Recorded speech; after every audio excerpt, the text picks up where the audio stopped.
Today has been a day of pondering. We've been contemplating our food forest. We have been walking it. We have found maps with contours of our land. And then on the way home from our boys' swimming lesson, we stopped off and got some cuttings because we are filling our food forest with clones. We will be buying some trees, but because we have about 5 acres that we want to fill, it's just unrealistic to buy every single one of those plants. So cloning, it is. I stopped off and got some willows. This won't be for our food forest, but I love willow trees so much. So we're going to put them down, maybe where the dams are at, but somewhere where we can enjoy and sit under a willow tree in summer because they are beautiful. And we also got some apple trees, 2 of our favourite apples that we collected over summer when we made our apple cider. There were 2 types that we liked in particular. One was donut shaped and one was like a medium-sized fruit and was red and it was sweet, and everyone really enjoyed them too. And I did some research, and you can propagate apple trees via cuttings. And some people say, well, it's not going to be true to type because there's rootstock at play, but these are wild apples with no rootstock. So we should have a replica of the parent plant. So we're going to propagate those tonight before we go in and do dinner.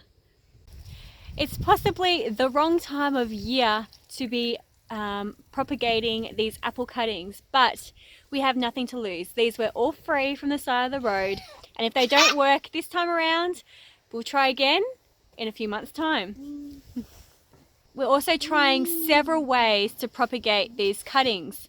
The first is just sitting them in water and allowing the roots to form naturally, and the second way is by dipping it in rooting hormone and putting it in some compost to grow roots. So you want a nice clean cut on the bottom. Nice clean cut on the bottom. And then you want to allow a couple of these buds where the roots should come out to be in the soil. And then I'll probably do these at probably roughly 300 mil long or a foot long. So then we chop the top a little bit of an angle so the water doesn't sit on it. Just above one bud, below the next. So we can make another cutting out of this one. I'm going to experiment 2 ways. I only ever used to just dip this in the rooting hormone and let it grow. But the other day I learnt just to nick a couple of these off, and it helps promote this open wound is where the roots can grow out of. So we'll give that a shot.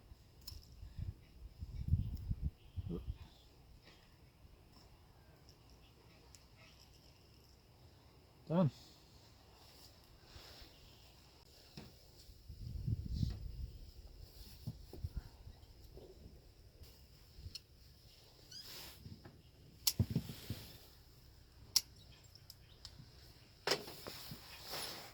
The next lot we're going to put into the water. We'll do about the same length, about 300 mil between the buds. And again, I'm going to experiment cutting the buds off of a couple to expose the inner wood, the raw wood, I don't know what you want to call it. And pop that in the water. And then a couple of the other ones I'll just trim the leaves off so that it's not trying to put its energy into repairing the leaves.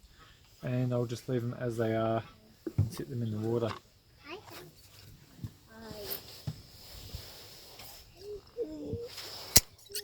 The sun is setting, so we're going to do as much as we can tonight and get as many of these apples in the water or pots. And we will see you guys tomorrow.